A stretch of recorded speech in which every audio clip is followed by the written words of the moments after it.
Bueno, recordando nuevamente la articulación del hombro, está constituido por cuatro componentes, ¿no? La esternoclavicular, acromioclavicular, glenumeral y la escapulotorácica, ¿no?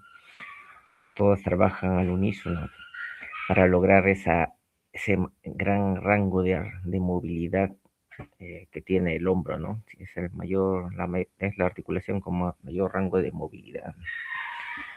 Anatómicamente, nuevamente vemos la estructura ósea con sus relieves, sus zonas de inserción, las tanto a la parte muscular como la zona de inserción tendinosa, ¿no? Entre los grupos musculares, en la escápula, a través de, con interposición, la espina de la escápula, tenemos supraescapular, infraescapular, el músculo supraescapular que se inserta en el troquíter, en la parte superior del troquíter, que se encarga de la abducción, ¿no? La elevación del brazo. El infraespinoso, la parte posterior del troquíter, su zona de inserción tendinosa, la parte inferior al infraespinoso del músculo redondo menor, ¿no? Que todos, si están localizados en la parte posterior, actúan al momento de la contracción muscular como rotadores externos, ¿no? Si vamos a la parte anterior, su contracción va a conllevar a la rotación interna, ¿no? Dentro de los músculos principales del componente del manguito rotador está el subescapular, ¿no? Se inserta en el troquín. En la parte anterior y posterior ahí está el canal, el surco bicipital, por donde pasa el tendón del bicipital, ¿no? Que se inserta en la parte superior de la glena, ¿no? De la componente glenoideo. Hay que recordar la relación de las estructuras, ¿no? Los ligamentos, la bursa, el músculo deltoides, el tendón del bíceps, el canal o el surco por donde pasa el tendón del bíceps, la intraarticular, vemos lo que es el rodete, ¿no? El rodete glenoideo, la inserción en la parte superior de la glena. Todas estas estructuras tienen una relación y función en el momento de la movilización. En un corte coronal vemos también el supra que pasa entre el acromio y la cabeza humeral.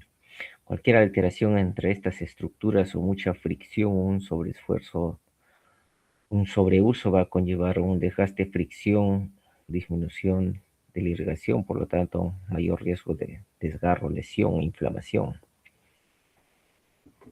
Esta es una vista superior, la relación entre ambos, entre los músculos, ¿no? El redondo menor, infraespinoso, supraespinoso, subescapular, ¿no?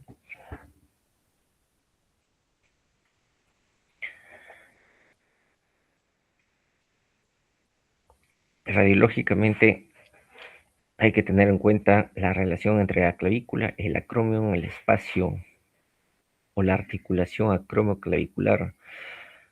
Radiológicamente la estructura ósea tiene una continuidad, ¿no?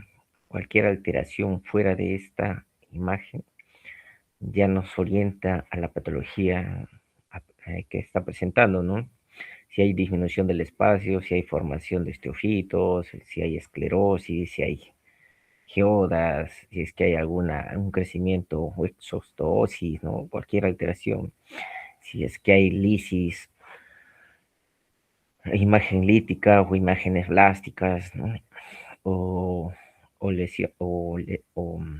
o combinadas, ¿no? Como ya viene a ver lo que son los patrones radiológicos, ¿no? Patrón geográfico, permeativo, infiltrativo. Hay varios tipos de patrones según la patología que queremos o se va a identificar, ¿no? O que nos muestra la imagen radiológica. El hombro, como le mencionaba, tiene un rango de movilidad amplio debido a que su superficie de contacto entre la glena y la cabeza humeral es, no es al 100%, ¿no? Es más o menos como un 30%, si recordamos, entre la cabeza y la glena. podemos ver que no está coberturada, no está englobada toda la cabeza humeral, sino hay solamente por lo menos 30%. Lo que le da mayor amplitud de cobertura es el rodete, ¿no? Que está alrededor de la glena. Eso amplía su superficie de contacto en dicha articulación, por eso tiene mayor rango de movilidad, ¿no? Acá tenemos los valores normales, ¿no? Abducción 180, ¿no? Aducción, flexión, extensión, rotación interna y externa. ¿Cómo se evalúa? Según esta imagen, ¿no? Según estas imágenes, ¿no? ¿Cómo se evalúa la rotación? Con el codo en flexión de 90 grados se rota interna o externamente, ¿no?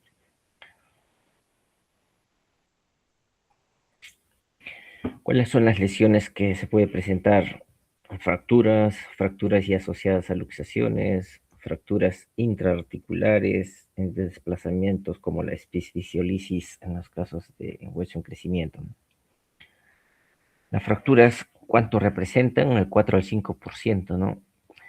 Dentro de estas, de las 45% de todas las fracturas humerales, las fracturas del húmero proximal, generalmente a partir de los 50 años, ¿no? Con una frecuencia de mujeres, hombres 2 a 1, ¿no? Debido a la menor densidad ósea o la osteoporosis que presentan. Hay que tener en cuenta la anatomía, ¿no? El recorrido. Acá también, al igual que la cadera o cualquier otra estructura, si es que no se toma en cuenta lo que es la irrigación, también se puede causar daño y necrosis avascular de la zona o del epífisis, ¿no? En este caso, la cabeza humeral. ¿Cuál es el mecanismo? El mecanismo puede ser indirecto o directo, ¿no? Los indirectos por caídas a nivel, tras tropiezos, resbalones y apoyan el miembro superior, la fuerza de impacto que va a través de la mano, codo, brazo, golpea o impacta contra el hombro y se produce el desplazamiento fractura de acuerdo a la postura o a la posición que se encuentre, ¿no? Las clasificaciones, nuevamente vemos que hay varios tipos de clasificaciones, entre de estas las más usadas es la de NIR, ¿no? Que la clasifica en base al número de fragmentos y desplazamientos, ¿no? Eh, la clasificación o clasificación internacional, que es la clasificación alfanumérica, ¿no? De lo más simple a lo más complejo, la clasifican por letras y números, ¿no? Dentro de la A son fracturas con trazo simple, ¿no? B ya con fragmentos, ¿no? Y las C con multifragmentarias o asociadas a luxaciones, ¿no? Mientras más simple o en pronóstico, mientras más complejo o multifragmentaria, un peor pronóstico, ¿no? Acá ya recordamos la irrigación, ¿no? Mientras más fragmentos, más lesión vascular, por lo tanto, mayor riesgo de necrosis, por lo tanto, peor pronóstico, ¿no?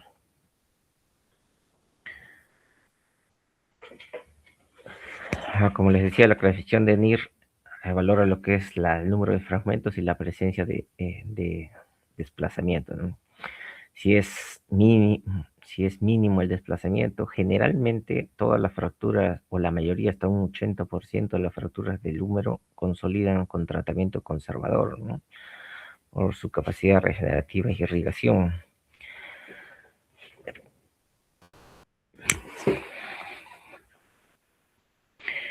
En la tipo 1, donde no hay desplazamiento menor a 1 centímetro, con una angulación menor a 45 grados, tiene bastante rango de tolerancia, ¿no? Puede estar con una angulación hasta 45 grados y no va a haber limitación funcional, ¿no? En la segunda clasificación tipo 2 hay un desplazamiento, ya se ve afectado lo que es la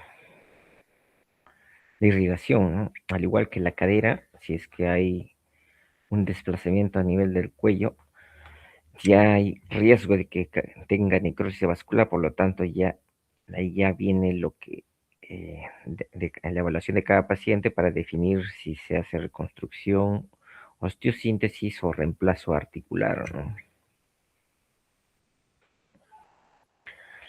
En el tipo 3 obviamente ya hay mayor daño, ¿no? Mayor desplazamiento, mayor conminución, mayor grado de angulación, por lo tanto mayor riesgo de necrosis, ¿no?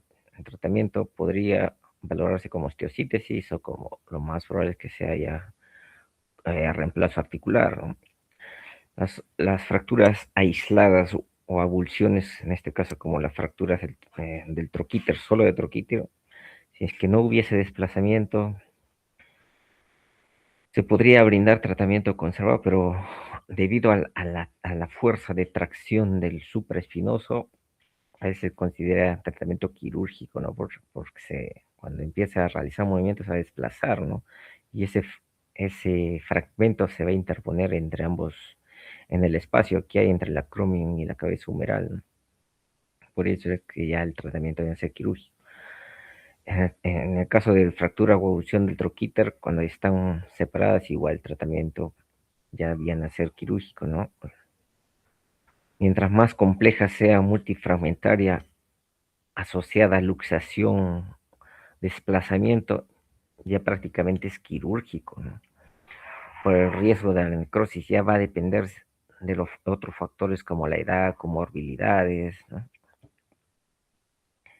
Para decidir el manejo, pero generalmente toda la mayoría ya es tratamiento quirúrgico. En cuanto a las fracturas tipo 4, tipo 5, ¿no? La clínica, la clínica es parecida a cualquier otra lesión, ¿no? Con dolor, limitación funcional, puede haber equimosis, aumento de volumen, o en este caso la movilidad activa y pasiva, va a haber dolor, ¿no? Cuando ya están desplazadas, obviamente al haber desplazamiento va a haber una hemorragia, ¿no? Va a haber presentación de la equimosis, ¿no? Una hemorragia perilesional, ¿no? Si es que hay mucho desplazamiento, tomar en cuenta la anatomía, la relación del nervio circunflejo, ¿no? Y aparte de los vasos, ¿no? Que puede lesionarse también el nervio circunflejo que inerva al deltoides. Y por lo tanto, si es que hay lesión deltoidea, obviamente va a tener también limitación o complicación postraumática, ¿no? No dejar de lado las partes blandas, ¿no? Si el hueso, la estructura ósea no tiene una buena irrigación, no, no va a consolidar o, o va a haber un retraso o va a haber una infección, ¿no? Hay que tener en cuenta las partes blandas perilesionales. ¿Cómo hacemos el diagnóstico radiológico? A través de una radiografía de hombro anteroposterior y tomar una lateral de escápula para ver la relación del desplazamiento anterior o posterior, ¿no? En una radiografía anteroposterior a veces no se evidencia todas las lesiones o la luxación a veces no es muy evidente, ¿no? Cuando, cuando vemos luxaciones anteriores, la postura o la posición del húmero es o bien inferior, donde ya es muy evidente, pero hay alguna con las luxaciones posteriores que se presentan en las convulsiones generalmente, en los procesos convulsivos. En las imágenes radiográficas aparentemente parecía dentro de lo normal, pero la imagen, la posición de la luxación posterior da la impresión que estuviera dentro de lo normal, pero esta imagen o la radiografía lateral de escápula es la que te define, ¿no? Si es que está luxada. Por eso es necesario siempre tomar, o ante la sospecha, siempre tomar una anteroposterior y una lateral de escápula, ¿no? O una axial, ¿no? A veces la axial es difícil por la postura, ¿no? Hay que reducir el brazo y obviamente en una lesión o una luxación es dolorosa, por lo tanto, lo más factible y que la realicen adecuadamente es una anteroposterior y una lateral de escápula, ¿no? Acá vemos la relación entre el paquete, el plexo braquial, la cabeza humeral, las arterias. Por lo tanto, si es que hay luxación, fractura, desplazamiento, corre el riesgo de tener lesión del plexo braquial, ¿no? Arterial, vascular, ¿no? Pues hay que tener en cuenta, como le mencionaba, el riesgo de las posibles complicaciones, ¿no? No son frecuentes, pero hay que tenerlas en cuenta, ¿no? Por eso es que en algunos casos hay que reducir la luxación lo más pronto posible.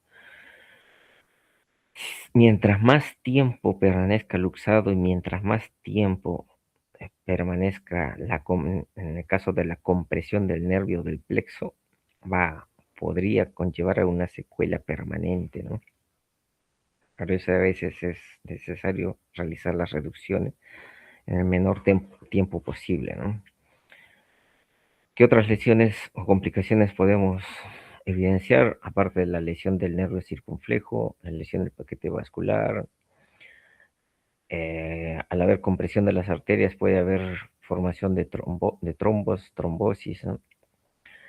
Al haber un sobreestiramiento puede haber desgarro o elongación de los músculos, ¿no? Puede haber desgarro del supraespinoso, infra, subescapular, o sea, todos los músculos del manguito rotador, ¿no?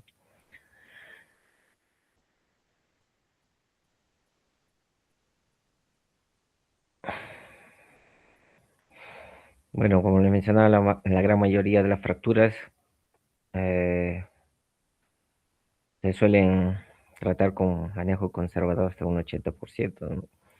Ya sea con inmovilización o con yeso o con un yeso colgante,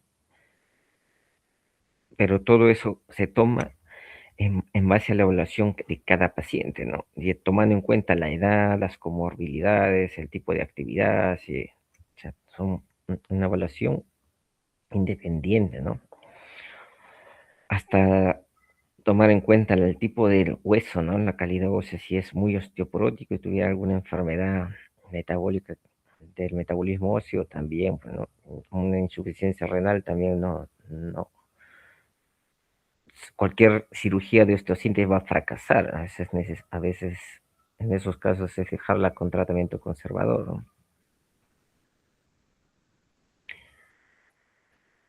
¿Qué problemas se presentan en la cirugía, ¿no?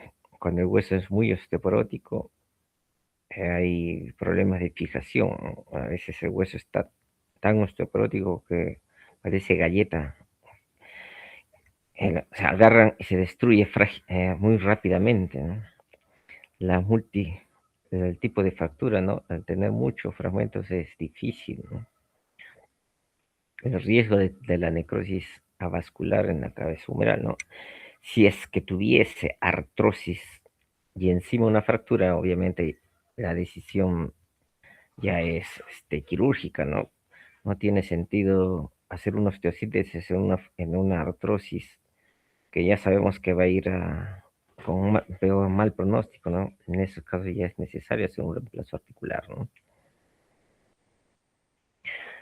Bueno, el manejo, como les mencionaba, si es que es un desplazamiento mínimo, tratamiento conservador, ¿no? Si es que hay un desplazamiento hasta 1 centímetro, se puede hacer una reducción incruenta bajo anestesia. Y al haber o lograr contacto entre ambas superficies, ya es tratamiento conservador, ¿no? 2 semanas de inmovilización o hasta 3 semanas e iniciar movimientos pendulares o mínimos, ¿no? Movimientos pasivos. Posteriormente a las 6 semanas ya se puede iniciar movimientos activos, ¿no? Tener en cuenta que mientras mayor tiempo de inmovilización, mayor riesgo de fibrosis, adherencias. Por eso es que hay que tomar en cuenta esos puntos, ¿no? De no tener inmovilización muy prolongadas, ¿no? En la fractura desplazada de dos fragmentos, al tener fractura del cuello anatómico, tiene alto riesgo de, de necrosis vascular, como le mencionaba, ¿no? Pero hay que evaluar independientemente en cada paciente, ¿no? Si es joven, siempre se le brinda tratamiento. Si no es muy desplazada, conservador; si es mínimamente desplazada o poco desplazada, reducción incruenta. Y en algunos casos, si no se logra reducir, tratamiento quirúrgico, ¿no? Todo paciente joven siempre es reducción incruenta o cruenta con osteosíntesis, ¿no? Paciente joven no es muy recomendable usar reemplazos articulares, ¿no? En las avulsiones, desplazamientos ya sea del troquín o del troquíter, en este caso podemos ver la imagen del troquíter si, que si no se fija, corre el riesgo de que la contracción del músculo supraespinoso se desplace y se interponga entre ambos o en el espacio subacromial.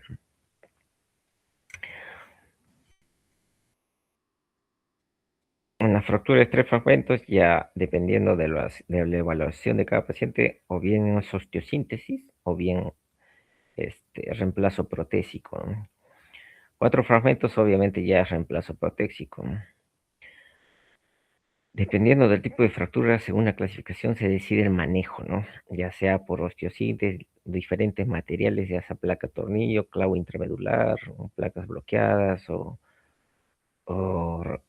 reemplazo articular, ¿no? En algunos casos se puede usar con fijaciones con Kirchner y alambre, ¿no? Tipo Obenque, donde se hace unos amarres con alambres y los Kirchner, ¿no? Lo que se llama banda de tensión, ¿no? Tipo Obenque, ¿no? Una técnica. Bueno, en las prótesis unipolares, bueno, indicadas principalmente en las fracturas con cuatro fragmentos asociadas a luxaciones, ¿no? Por el gran riesgo de necrosis, ya es una indicación de reemplazo articular, ¿no? En el desplazamiento con tres fragmentos también podría indicarse con un reemplazo articular, ¿no? Cuando las fracturas por impactación afectan más del 40% de la superficie articular, también ya es una indicación, ¿no? Bueno, los tres fragmentos que lo mencionaba, por el riesgo de necrosis. ¿Qué contraindicaciones hay para prótesis o cualquier prótesis de que tenga una infección, ¿no? Asociada en las partes blandas o en la misma articulación en sí, ¿no? Si es que tuviese una osteomielitis crónica como problema de fondo, obviamente también es una contraindicación, ¿no? Por el gran riesgo de infección, ¿no? Por eso está contraindicado, ¿no? Cuando hay parálisis de los músculos manguito rotador, pero también es una contraindicación y en personas jóvenes por el tiempo de vida, como les mencionaba, ¿no? Las prótesis ya sea, pueden ser parciales o pueden ser totales, ¿no? Las parciales donde se reemplaza la cabeza humeral, las totales donde hay cabeza humeral, el componente de la gliena, ¿no? El escapular. Las fijaciones externas generalmente están indicadas en fracturas expuestas, ¿no? Al ser expuestas, tienen gran riesgo del componente infeccioso y dependiendo también de las lesiones de las partes blandas, ¿no? Ya después se va a ver lo que es fracturas expuestas según la clasificación uno 2 3, ¿no? Y si es que se, se reduce el riesgo de infección después de un tiempo prudente, ya se puede en un segundo tiempo realizar el tratamiento definitivo con material de osteosíntesis, ¿no? En general, toda fractura expuesta se debe manejar con fijación externa, ¿no? Al darle la estabilidad y el contacto entre ambos fragmentos, con la fijación externa va a consolidar, ¿no? Teniendo en cuenta las partes blandas, ¿no? La viabilidad de las partes blandas. En los que respecta a la fractura de diáfisis humeral, representa hasta el 1 al 3% de todas las fracturas, ¿no? Se producen ya sea por un traumatismo de alta energía o de baja energía, ¿no?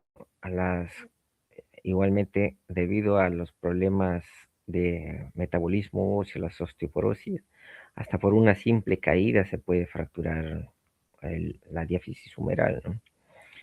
En los pacientes jóvenes, obviamente, generalmente por alta energía, ¿no? Sea accidente de tránsito, arma de fuego, caída de altura, ¿no? Hay que tomar en cuenta varios aspectos, ¿no? La energía de la lesión, lesiones asociadas, ¿no? Si es simple o politrauma, el estado de los tejidos blandos, ¿no? Si hay abrasión, tracción, equimosis o edema, ¿no? La función del nervio radial, ¿no? Si es que principalmente a nivel del tercio medio de la diáfisis del humeral, ahí pasa el nervio radial en la parte posterior, ¿no? Hay que tomar en cuenta esa evaluación también, pre, intra, post, ¿no? Postquirúrgico. Los factores asociados, obesidad, las comorbilidades, el tipo, si es una fractura estable, inestable, ¿no? Si es abierta, cerrada. Son varios aspectos. Como les decía nuevamente, cada paciente se valora independientemente según todas sus comorbilidades, edad. La decisión del tratamiento puede ser quirúrgico como no quirúrgico. Como la gran mayoría, el 80% consolida con tratamiento no quirúrgico, ¿qué es lo que se le brinda? Puede ser un cabestrillo e inmovilización, férulas, yeso colgante o aparatos ortopédicos que mantengan o estén tipo férula, ¿no? Que mantengan la alineación del hueso, ¿no? El diáfisis del húmero, ¿no? El quirúrgico, según todos los materiales de osteosíntesis, ya se aplica, ¿no? Hasta un clavo intermedular, placas, tornillos, ya sea por diferentes técnicas quirúrgicas, ¿no? Ante, retro, bloqueo, flexible, fijación intramedular con clavos flexibles, ¿no? Hay clavos rígidos también. Bueno, y la fijación interna que hemos hablado.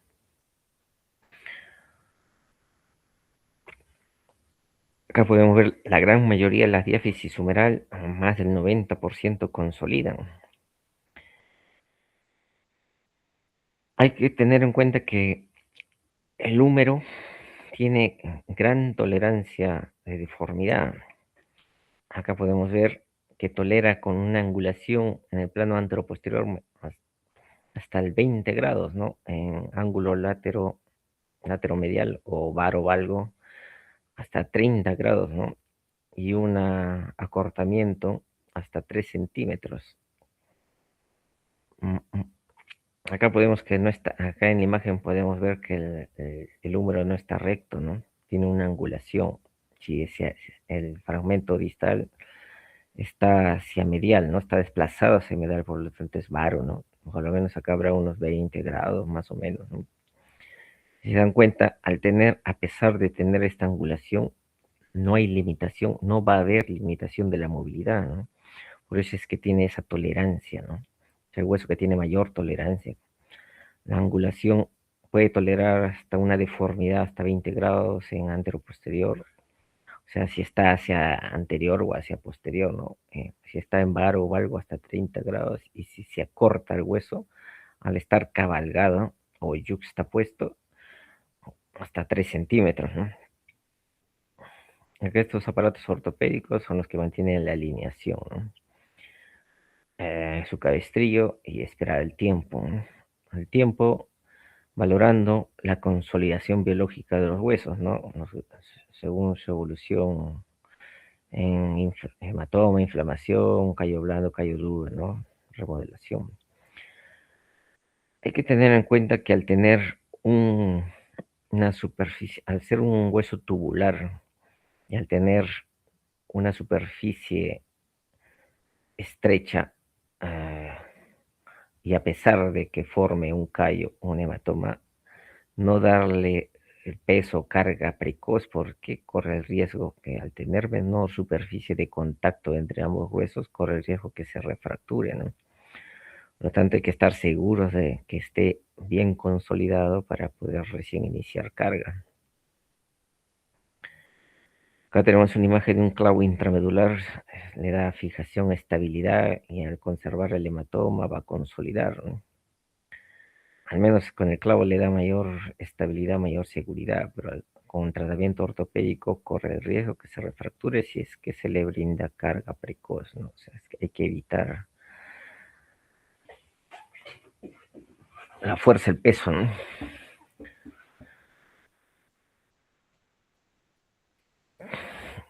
A ese paciente cuando después de la fractura tiene 15 grados de varo, 12 grados de angulación anterior, pero a pesar de eso se logra ver que tiene sus rangos de movilidad conservados, ¿no? Por eso es que les mencionaba que tiene gran tolerancia, ¿no? El número. a la deformidad, hasta esos rangos que les he mencionado, ¿no? Hasta los rangos de 20, 30, hasta 3 centímetros, ¿no? Tiene gran tolerancia. Bueno, son imágenes de los diferentes materiales toscintes, ¿no? Placa, tornillo, clavo intermedular, ortésicos, ¿no? Fracturas de escápulas es otro tipo de lesión en cuanto a la cintura escapular, ¿no? Escápula es un hueso plano que tiene un componente distal que es la glena, que está constituyendo la articulación glenohumeral, ¿no? Recordar nuevamente la relación de los músculos subescapular anteriormente, infra, supraespinoso, retro, supra, ¿no? La relación o la gran componente muscular de partes blandas que tienen, ¿no? El, eh, lo que cual va a ayudar a que no, de que sea una fractura poco frecuente, ¿no? Por su gran capacidad de protección muscular que tiene, ¿no? Para que se fracture la escápula, generalmente se produce un mecanismo de alta energía, ¿no? La relación vascular en relación a la escápula, ¿no? La, la relación, si se fracturase a nivel de la espina, del cuello, o a nivel supraespinosa, la relación de la arteria, la relación de los nervios que pasan, cual puede causar lesión nerviosa o lesión vascular, ¿no? Generalmente en la arteria el nervio supraescapular, ¿no? Que está con estrecha relación con el hueso, ¿no? Y si hay desplazamiento, obviamente tiene mayor riesgo de lesión. Toda o cualquier estructura del complejo suspensorio del hombro, si se altera también puede ocasionar cierta limitación, ¿no? Acromio, los ligamentos acromioclaviculares, clavícula, ligamento, los coracoclaviculares, ¿no? Conoide, trapezoide, la articulación en sí, la glena,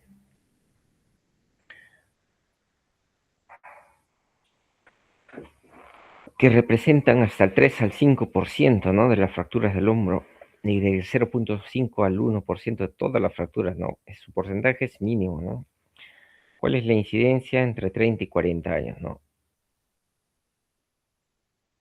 Eh, al ser, al tener una buena cobertura muscular, bueno, también ayuda a que las fuerzas o el golpe o el impacto se disipe, por lo tanto, tiene poca probabilidad de que se fracture, ¿no? Por eso es que para que se fracture hay que tener un mecanismo de alta energía, generalmente, ¿no? Toda fractura escapular, y al saber que su mecanismo de alta energía, hay que sospechar de lesiones asociadas, ¿no?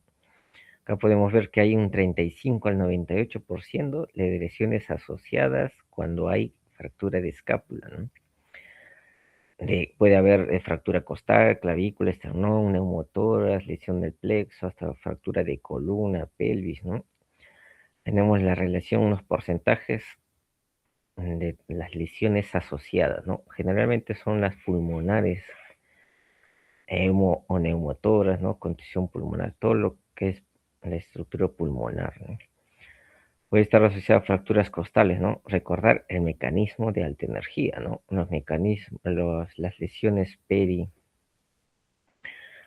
perilesionales o las lesiones a distancia, ¿no? Claviculares, hasta contusiones cerebrales, ¿no? Humerales, tibia, peroné, son fracturas ya prácticamente a distancia, ¿no? Puede ser por caídas, puede ser por accidente de tránsito, ¿no?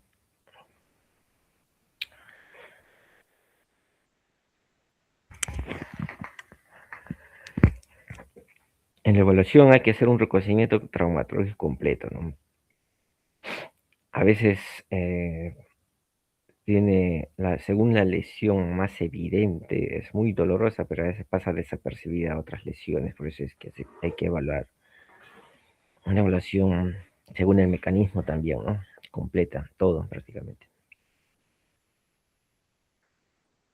Específicamente en cuanto a la fractura de escápula, el paciente puede llegar con una posición antálgica, ¿no? Está recogiendo el brazo lesionado con la otra mano, ¿no?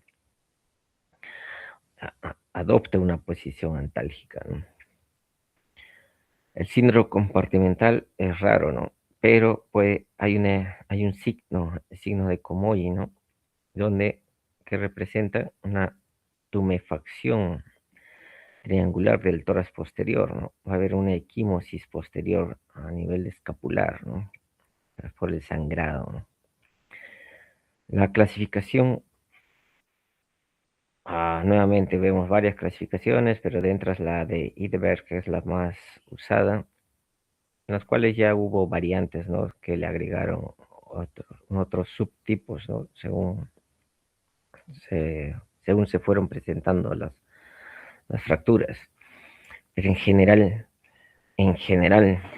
términos generales, toda fractura articular siempre es quirúrgico, salvo que tenga un desplazamiento mínimo, ¿no? Y valorando también los otros aspectos, las comorbilidades, edad, ¿no? Según los otros factores de cada paciente, ¿no? Heidelberg las clasificó en 1, 2, 3, 4, 5, 6, ¿no? Si es que hay un desplazamiento en las tipo 1, pero de lo más simple, igual, nuevamente regresamos de lo simple a lo complejo, ¿no? Si hay un desplazamiento mínimo mayor de 1 o 2 milímetros o hasta medio centímetro o un centímetro. Si está desplazada inferiormente o si afecta hasta el 30%, 50%, ¿no? Ya sea en la parte inferior o parte superior, dependiendo de la zona o dependiendo del trazo de fractura, ¿no? Las clasifica. Y de acuerdo al trazo de fractura, se decide el tratamiento, ¿no? Se indica el tratamiento y el pronóstico del paciente, ¿no? En general, el tratamiento conservador está indicado en gran parte de las fracturas glenoideas, hasta un 70 al 90%, ¿no? Que presentan mínimo desplazamientos, ¿no? Menores a 5 milímetros, ¿no? O sea, medio centímetro, ¿no? Sin subluxación e inestabilidad. El, nuevamente recordamos que el húmero tiene gran capacidad, ¿no? Si le dejamos medio centímetro, como dice acá, acá en la glena tiene tolerancia hasta 5 milímetros, ¿no? Si vamos al tobillo, el tobillo no te tolera ni un milímetro. O sea, hasta 2 ya tienes riesgo ya de tener lesión articular, ¿no? Por eso es que hay, dependiendo de la estructura articular, es la tolerancia de cada hueso. Tratamiento quirúrgico generalmente están indicados en las fracturas desplazadas, ¿no? Según Cole ya indicó varios criterios, ¿no? Cuando hay un escalón articular o una diástasis mayor a 4 milímetros, ¿no? Hasta 4, pero según otros autores como Cabanab, hasta 2 milímetros, ¿no? Y según la clínica Mayo, hasta 5 milímetros, ¿no? Bueno, pero esto va en relación a la evaluación de cada paciente. Bueno, a un paciente con diabetes, insuficiencia renal y tenga un 5 milímetros, no se lo va a llevar a cirugía, no más tiene riesgo de tener complicaciones, ¿no? Tanto de la lesión en sí como complicaciones de, su, de sus problemas de fondo, ¿no? Como la diabetes, insuficiencia renal, ¿no? Por eso se mencionaba, cada paciente se evalúa en base a sus criterios y riesgos, ¿no? Obviamente en un paciente joven con 5 milímetros, bueno, ahí sí ya habría que hacer una evaluación, que lo más recomendable es quirúrgico, ¿no? Ahí se aplicaría otros criterios, ¿no? Como la de Cabanán, ¿no? Que tolerancia hasta 2 milímetros. Otro criterio es desplazamiento medio lateral, ¿no? O sea, 2 centímetros, ¿no? De que se acorte, de que el fragmento, en este caso, de que el fragmento se medialice, ¿no? La fractura, al tener una fractura, de que este fragmento se aplaste, se comprima o se desplace, por decirlo, ¿no? Desplazamiento medial, a eso se refiere, ¿no? Medialización de la fractura de la escápula, ¿no? El otro criterio es la deformidad angular, ¿no? Se traza el componente articular con el otro fragmento, en este caso el otro medial, si es que se forma una angulación, a eso se llama deformidad angular, ¿no? Eh, una deformidad angular igual o mayor a 45 grados también es otro criterio, ¿no? Si es que hay mayor, si es que este ángulo forma más de 45, también ya es quirúrgico, ¿no?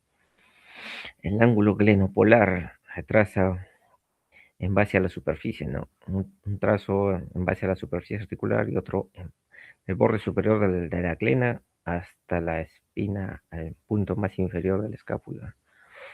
Si es que ese ángulo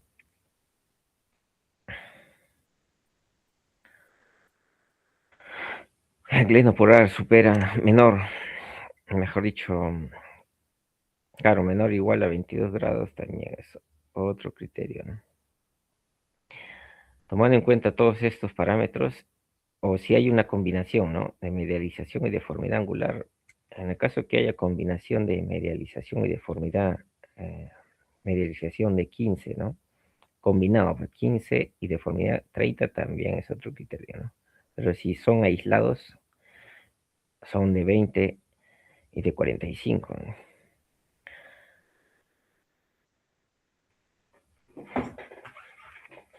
Lo importante es que la superficie articular donde va a tener el movimiento articular se restablezca, ¿no? Por eso es que ya se han valorado, se ha estudiado y según estos puntos se han tomado como criterios todas estas, ¿no? Si superan esos rangos es quirúrgico, ¿no? Si es que no superan esos rangos, ya se puede brindar tratamiento conservador.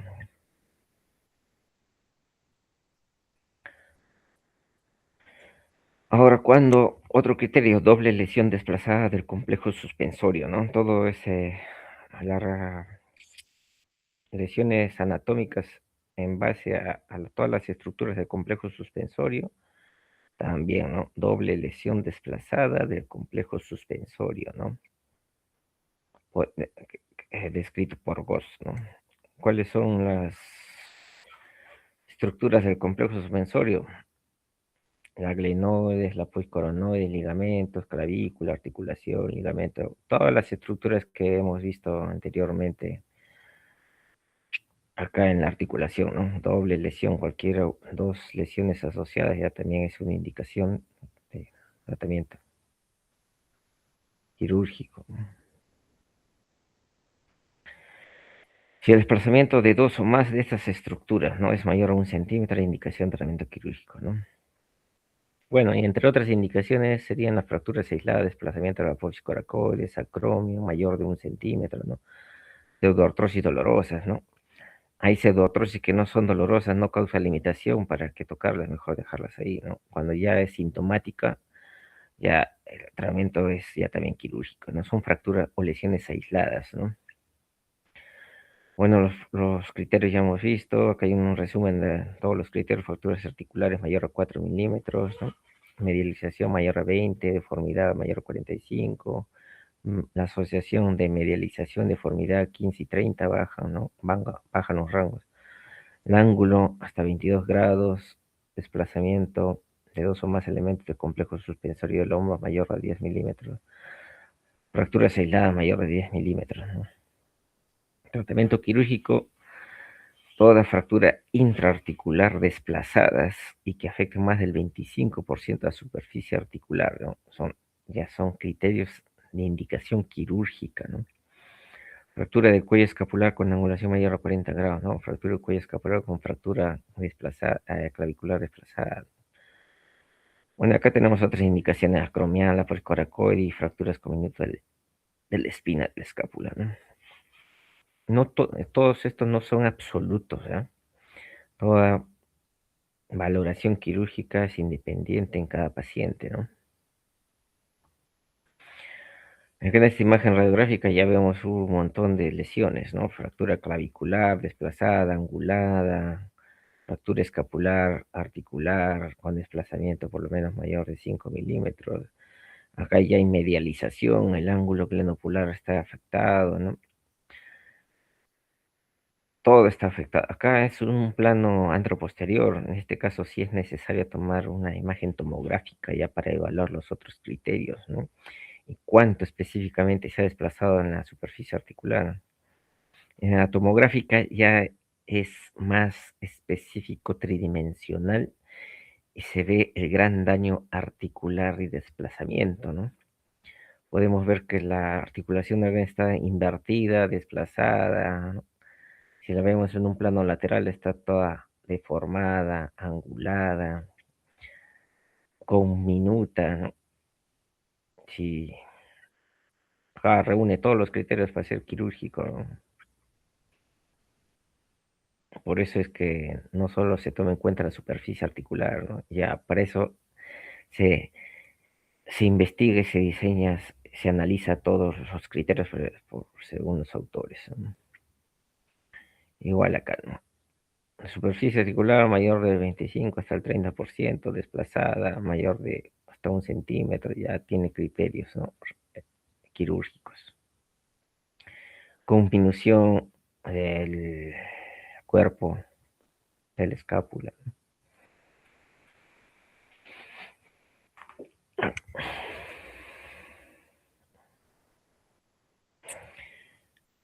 Hay varios autores donde, según sus estudios, coinciden con lo que ya hemos visto, ¿no?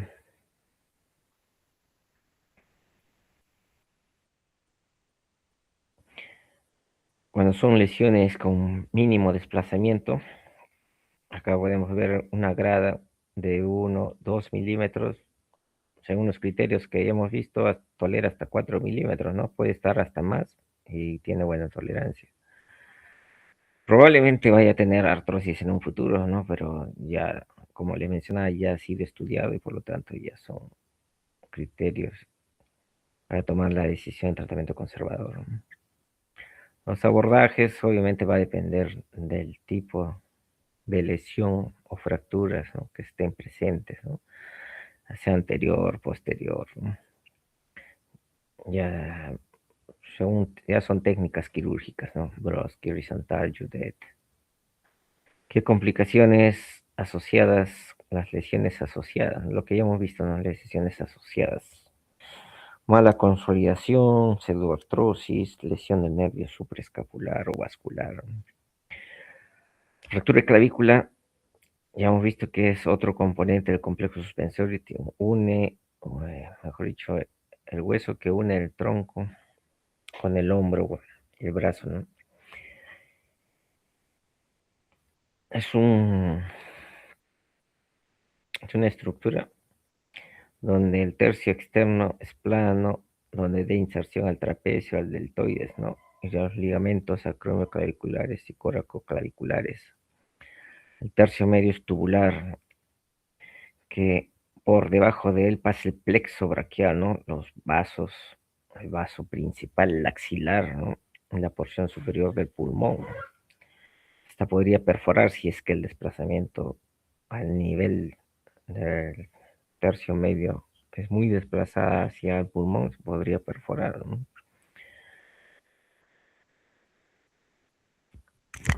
Las caídas con impacto en el hombro afectan hasta un 80%, 87%, ¿no? Los impactos directos 7%, las caídas sobre la mano extendida 6%, ¿no? Generalmente las caídas con impacto en hombro son las principales causantes, ¿no? Clínica, obviamente, dolor, una posición antálgica, antebrazo aducido, ¿no?, sobre el tórax, cargado por el otro brazo, ¿no? Hay que hacer una exploración neurovascular. Puede haber, al estar desplazada, puede haber una prominencia, ¿no? Una deformidad, se palpa un bulto, ¿no? O en la crepitación, si palpamos, movilizamos, hacemos compresión, puede haber crepitación. Si hay alteración de la respiración, tomar en cuenta que podría haber perforación, ¿no? La clasificación que se usa según Allman, ¿no? Hasta el 80% de la fractura se produce a nivel tercio medio, ¿no? Bueno, el tercio distal hasta un 15%, ¿no? Y el proximal en un 5%, ¿no? Bueno, eso ya vemos los tipos uno, 2, 3, ¿no? Desplazamiento mínimo, secundario, con fractura de la superficie articular tipo 3, ¿no? Tercio medio el 80%, ¿no? 15% en extremo distal, y 2%, hasta 5% de extremo proximal. Según él, las clasifica según su desplazamiento, ¿no? Si es que está afectada, si es que está próximo, mejor dicho, entre ambos ligamentos, si es que está a nivel de los ligamentos acromioclaviculares, que diga coracoclaviculares y afectación de los ligamentos, o si está solamente entre ambos, pero no desplazada. Bueno, son las clasificaciones que usan. Radiográficamente siempre es importante una radiografía, ¿no? Que es lo que te va a definir la clasificación. En algunos casos ya tomografía, ¿no? En las poco desplazadas, el tratamiento, o mínimamente desplazadas, el tratamiento conservador, con un cabestrillo entre 4 a 6 semanas, es suficiente para la consolidación, ¿no? Y el tratamiento quirúrgico ya para las fracturas desplazadas, fracturas abiertas, fracturas con lesión vascular asociadas o neurológicas asociadas. Las fracturas que estén asociadas a otras lesiones, fracturas costales, con la disociación escapulotorácica, ¿no? En las mínimamente desplazadas o poco desplazadas, el tratamiento conservador, ¿no? Las complicaciones, nuevamente recordar, mala consolidación, osteoartrosis, las, en el caso de fracturas expuestas, las infecciones, ¿no? Y la artritis postraumática, ¿no? En cuanto a luxación cromioclavicular o otra patología traumática, ¿no? Más frecuente en la segunda década de la vida en relación a sus actividades, ¿no? Mientras mayor actividad física, mayor riesgo de lesión, ¿no? Más frecuente en varones de 5 a 1, 10 a 1, ¿no? La articulación acromioclavicular tiene una movilidad mínima, ¿no? Debido al disco, hay un disco como un menisco en la articulación acromioclavicular, ¿no? Conforme va pasando la edad, este se va degenerando, ¿no?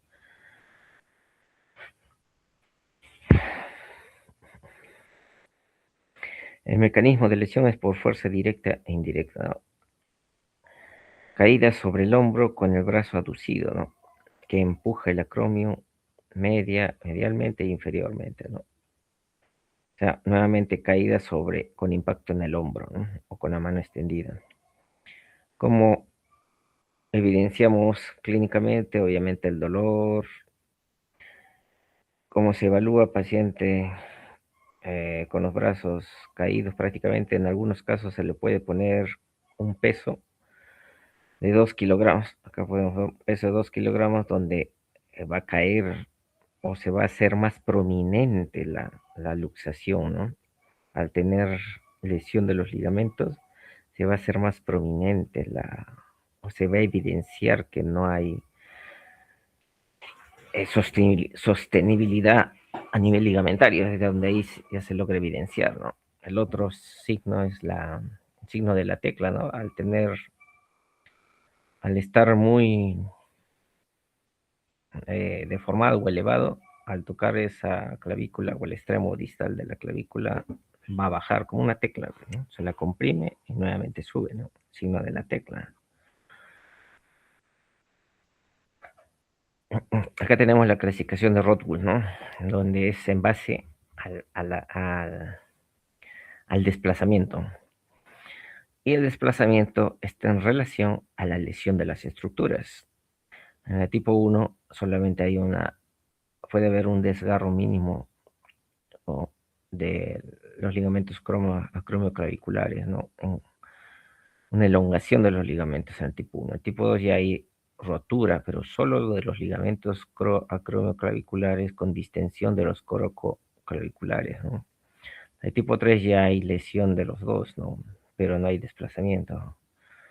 Tipo 4 ya hay desplazamiento, mejor dicho, rotura de los acromioclaviculares, colateroclaviculares y donde el extremo proximal de la clavícula se mete en el plano intermuscular, ¿no? Es un poco raro, pues, casi no se ve ese tipo de lesión. El tipo 5 ya donde hay un evidente desplazamiento, ¿no? Acá podemos ver que no hay un mínimo desplazamiento, casi nada. Hay una discreta distensión o un aumento del espacio radiológicamente, podemos evidenciar eso. Acá puede haber hasta un 25%, acá hasta un 75% de tipo 3. Tipo 5 obviamente ya mayor al 100%, pues, ¿no? Obviamente ya ya es quirúrgico. Todo lo demás ya son tratamiento conservador. Bueno, el tipo 6 donde ya obviamente sí es quirúrgico, donde se mete el extremo distal debajo de los ligamentos del coracobraquial y el bíceps, ¿no? Es un poco raro también, ¿no? Estas dos variantes son raras, casi no se miran, ¿no? Bueno, pero si las han, si las han documentado, sí están, pues, ¿no? Radiográficamente anteroposterior y un escapular en Y o axilar. Al tratamiento, como ya les he mencionado, las, las quirúrgicas son el tipo 5 prácticamente, tipo 4, 5, 6. Dentro de estas, las 4 y las 6 son muy raras, la tipo 5 es la muy frecuente, que es quirúrgico. La 1, 2 y 3, tratamiento conservador. La tipo 3 es, algunos lo consideran quirúrgico, otros lo consideran conservador, ¿no? Eso ya se evalúa, pues, según sus otros criterios, ¿no? De cada paciente. Si fuera tipo 1, reposo 7, 10 días, ¿no? Tipo 2, reposo 1, 2 semanas, evitar actividades en el plazo de 6 semanas, ¿no? Tipo 3, puede ser conservador con cabestrillo y quirúrgico en los pacientes jóvenes, ¿no? U otros factores asociados, ¿no? Controversial el tipo 3, ¿no? Bueno, tipo 4, tipo 5, tipo 6 quirúrgico, ¿no? Dentro de estas tres últimas, la 5 es la más frecuente que es quirúrgico. ¿Qué complicaciones hay asociadas? Fracturas y lesiones asociadas, ¿no? Puede haber como nuevamente lesiones perilesionales o a distancia también, ¿no? Dependiendo del tipo de mecanismo también, ¿no? Si el mecanismo de la energía puede ser neumotoras o hemoneumotoras, ¿no? Puede haber, entre otras, osificación coracocavicular, osteólisis de la clavícula distal, ¿no? Eso sería todo.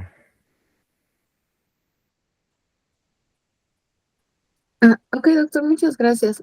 Por favor, no se olvide de enviarme las diapositivas de lesiones traumáticas. Ya tenía. Ujú. Ya, entonces este tema entra para el lunes. Solo Quedamos así, ¿no? Ujú. semiología y este tema nada más. Ya, ya listo, doctor. Muchas gracias.